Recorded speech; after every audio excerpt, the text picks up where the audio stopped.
Well, hello everybody. It is Heidi at Hen and Chick Studio in Conrad, Iowa, and we're glad to have you with us today.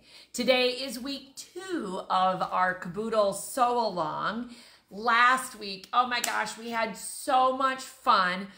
We took the show on the road and we went to see Leanne and Caitlin at the Whole Country Caboodle in their studio and workspace, and it was wonderful to be able to work with them. So what are we talking about with the Caboodle Sew Along? It is a great free downloadable pattern that is available on our website. And if you're interested in the Caboodle Sew Along and the free pattern, if you go to henandchickstudio.com/caboodle, you're going to find everything you need to know. You're going to find the download for the free pattern.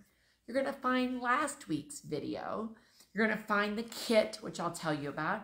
And you're even going to see inspiration from other people who have already made this particular project. How do our sew-alongs work? Because maybe this is the first you've heard of it. Well, we keep things very simple. Download the pattern. Have fun with it, and the deadline for having the top done is July 16th. And then I will be giving away some prizes for anybody who has uploaded the top, which is, that link is also on henandchickstudio.com/caboodle. Also, if you go to the home page of Hen and Chick Studio, there's a link right at it says something about scraps. And there's a link right there. If you click on that, it's going to take you right to that same Caboodle page where you can find everything that you need to know about our sew-along. Now, if you say, hey, I just like the free pattern and I don't have time to do it right now, but I want to do it in the future, wonderful. Download it for free. It's available. If you watch the video from last week, you're going to see another free pattern, also called Caboodle Basics. That is also another free pattern that's available. It's not the one we're doing for our sew-along, but it's a great pattern as well. So definitely check out those free patterns on our website. But if you want to know which one we're using in the Caboodle Sew-along, this is the one. And it just looks so good in so many colors. And already our customers who are putting it together are definitely having fun. And again, welcome to everybody. And so glad to see people jumping on, including Kathy from Maryland. If you are watching now or in the replay, I love to know where you're watching from. So jump in the comments and add where you are watching from, because spreading creativity coast to coast is a fun thing to be able to do. Now, you might wonder, what space is Heidi in today? Before I talk a little bit about cutting, I'm in the Coop, which is our new retreat center, officially opening next week, currently being tested. We had a class in here last night. We're still waiting for a few pieces and parts to all come together. Our first overnight guests are next week, but it is available for renting, and certainly if it's a place you would like to come to see and stay and be creative with your friends, be sure to give us a call and we'll help you plan that retreat, okay? So all very good, and we've got Karen on from Missouri, so wonderful. Glad to see so many of you. Okay, so this is Caboodle Basics. That is the pattern. We do have the kit if you are wanting it, and I love the fact that it has all of the baubles and the bias plaids in the collection from the Whole Country Caboodle. We are getting all of these fabrics in. I only have a few of them at the moment, but it is a great collection, and I love how they all work together. And that was really fun last week to be able to see how their entire basic collection looks good together. So certainly glad to see all of that and love it. So definitely you'll find the link to this kit also on the website on that page. All right, well, today I want to talk a little bit about cutting. And I thought today I would talk about some of the tools. and maybe a little bit of technique as well. But because of the tools that we use that are so important, it's always a good refresher for anybody, whether we are new or have been doing this a long time. I think that was so evident yesterday when we were doing our online binding class. I've been binding quilts for just a few years, and I'm telling you, I learned some great tips from Jenny K Quilts. We're going to be doing another binding class this fall, so watch for that, because I'm telling you, it was worth that class. Okay, so the things that I want to talk to you about today are some of my favorite tools when it comes to rotary cutting. And let's start with the most obvious thing. And I have to tell you, when I started quilting, I was taught to pull threads and to use a scissors to cut those fabrics, because we didn't have a rotary cutter back then. And so rotary cutters were, relatively new as I started quilting. And so again, I spent my time pulling threads and using a scissors. Boy, have we come a long way since then. Now there are so many variations. So I wanted to start and talk to you first about the sizes of rotary cutters. Okay, I thought I brought, maybe I didn't. Okay, so there are different size of blades, and blades can make a difference sometimes for you when you are cutting. This is a 45 millimeter blade, which is the most typical size of the blade that you can have. And this is a nice straight handle. So these are all the products that we carry here at Hen & Chick Studio, and you can find on our website. So 45, you can get them in ergonomic, different styles. Like for example, this one, we have to push this little black lever up and down to secure the blade. This one, it's more about squeezing the handle as we cut, because the #1 rule around here is when you put your rotary cutter down, please make sure that your blade is retracted and safe from anybody else.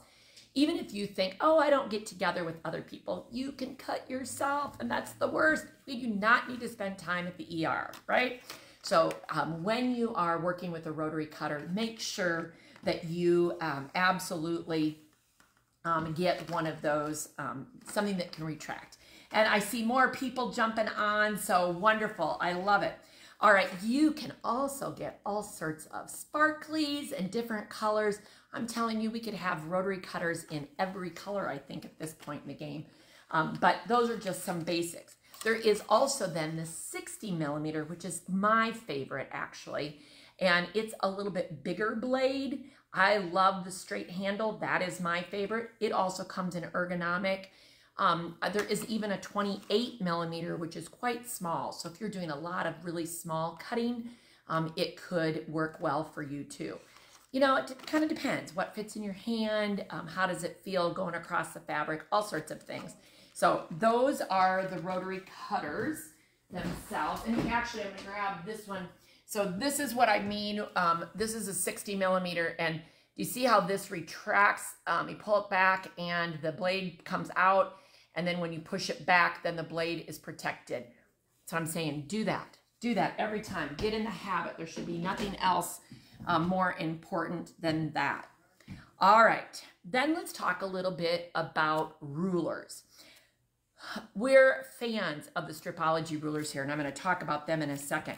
But it doesn't mean that you're not going to need some other rulers. There's always a need for different types of rulers depending on the project that you need. Again, when I started, I had a 6 by 24 inch. I'm telling you, the 8.5 by 24 inch from Quilter Select is by far my favorite ruler at this point in the game when it comes to a straight ruler, and it makes a difference. What I like about the Quilter Select rulers is it's got a non-slip grip on the back, and it can be used for all sorts of cutting. There's all sorts of lines, but it is nice to have that 24-inch long. And a reason I like the 8.5 is that how many borders you put on that are 6.5 inches, and if your ruler is only 6 inches, then you got to start messing either with 2 rulers or a line on the mat and all of that. So really important to have that 8.5-inch ruler, wide ruler that I like. All right, then let's talk just a little bit about the Stripology rulers. Again, we've got some other videos on our website, and if anybody wants more cutting instructions, I'm glad to direct you to that so that that you can get more cutting tips. But we have this discussion a lot in the store, so I always think it's good to also have it with you guys because I don't know who's heard the discussion or not. But so Stripology rulers, the whole emphasis or process of a Stripology ruler is that there are grooves and that you put your rotary cutter in the groove in order to ensure that you have a straight line. This is what was referred to as the XL.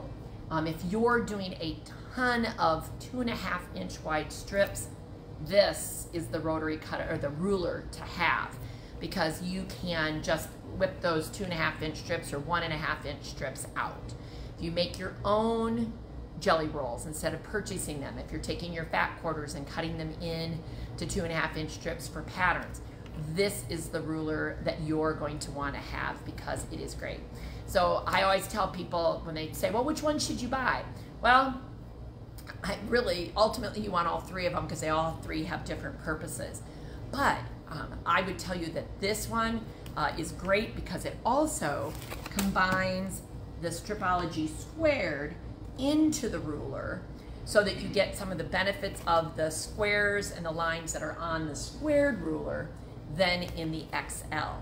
But sometimes this does get a little big, and so this size is nice because it's just a little bit smaller. I would tell you that I used to, I still will say this, I am not an advocate of having rulers that only do one thing. It can get really expensive. So when I want you to invest in a ruler, I want you to know that it is got lots of support. And I'm telling you, with the Stripology rulers, the designer Gudrun Erla of GE Designs, she supports these rulers.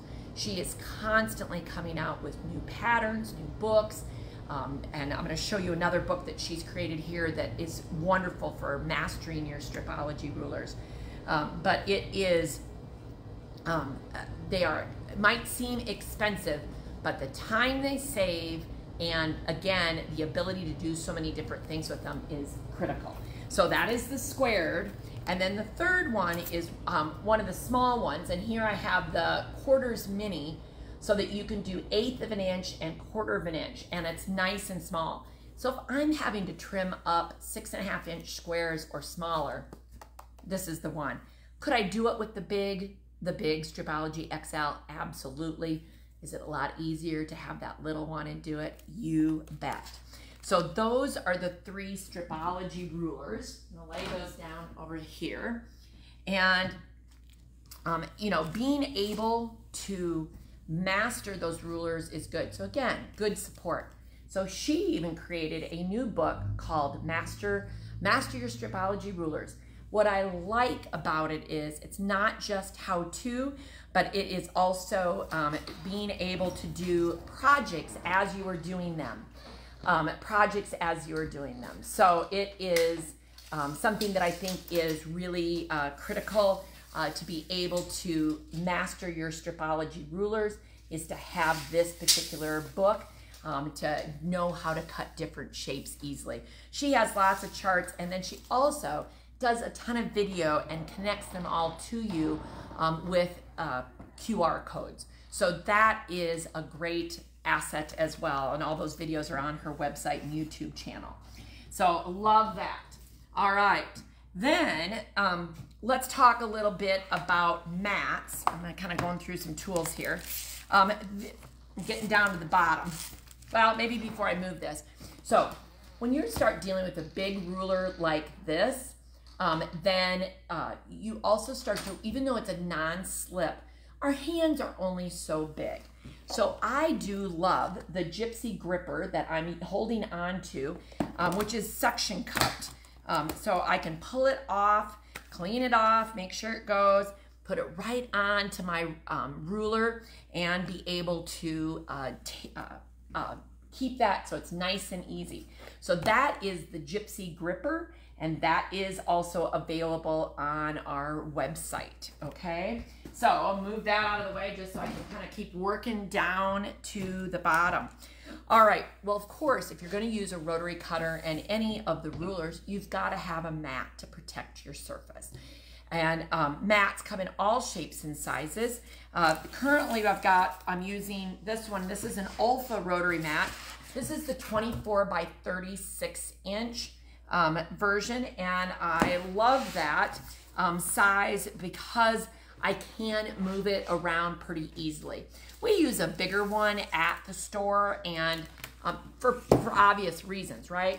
But like at home, I don't have that big of a surface, and I can't move that around. So having that 24 by 36 makes it, because do you know what the #1 rule is? Even if you're using a stripology ruler, the less you move your fabric, the more accurate you are.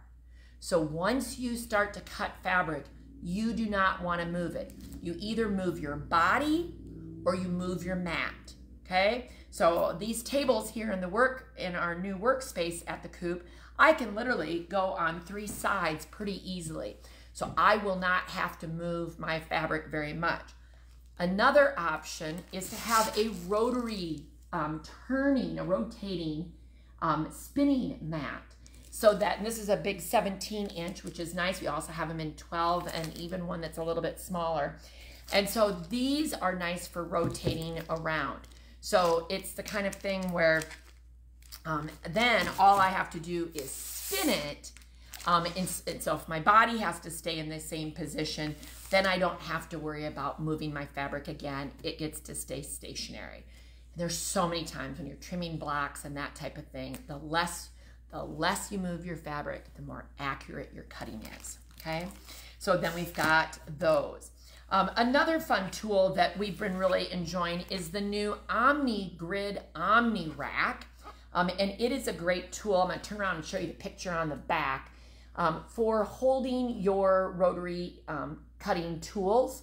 It's amazing, even those big rulers, how well they stay in the grids and don't flop over kind of thing. But we've been really enjoying these Omni Grid Omni Racks. And so that is a fun little tool also that you'll find on our website. Okay, well, the last thing I just want to talk just a little bit more about is about the importance of accuracy. And rotary cutting, each step along the process of quilt making is critical. And if the cutting is off, then the piecing could be off just because the cutting's off. And if our piecing is off, which we'll talk about next week, we've got to be able to go back and look at the cutting. So, do some practicing if you have to, but double check that as you're cutting that you are being as accurate as possible, and try to solve the problem before you get cut very often. Because if you cut a large quilt out and have hundreds of pieces and they're all off by 1/16 of an inch, you are going to find that piecing that quilt becomes more and more difficult. It just explodes in the accuracy of the quilt top. Okay, so each step in that process. Next week I'll be talking about piecing, and that same thing is going to be true, is that the accuracy is important. So things that I would suggest you do is get a scrap piece of fabric. And I just grabbed one just so that we could have, I could show you. But things like, this is just a little piece here, and I'm going to grab rotary cutter. So I'm using the 8.5 inch one because that's right here and available.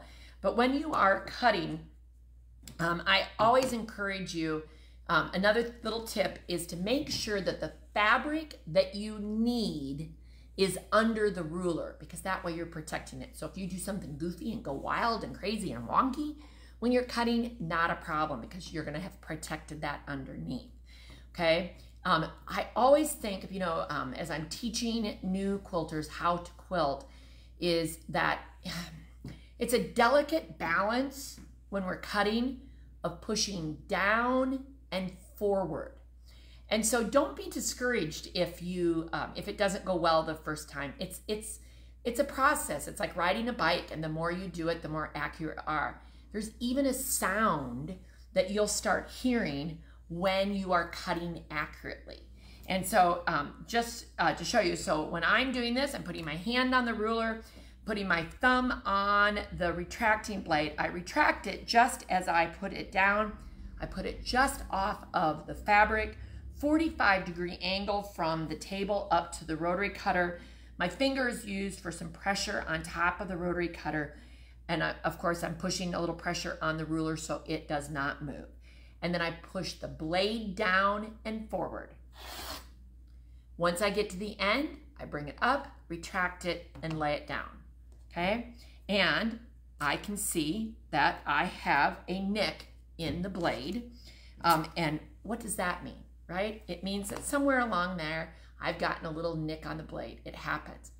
Do yourself a favor and replace the blade. For the cost of the blade, you'll think it was a miracle for going into being, it'll be like you're cutting slicing butter instead of having to go back. Never saw back and forth. Only gonna shred your fabric, only gonna make your accuracy. Always cut forward and back. If I have one little nick like that, I just put my blade down and cut it. I also could have taken my scissors and snipped that just a little bit.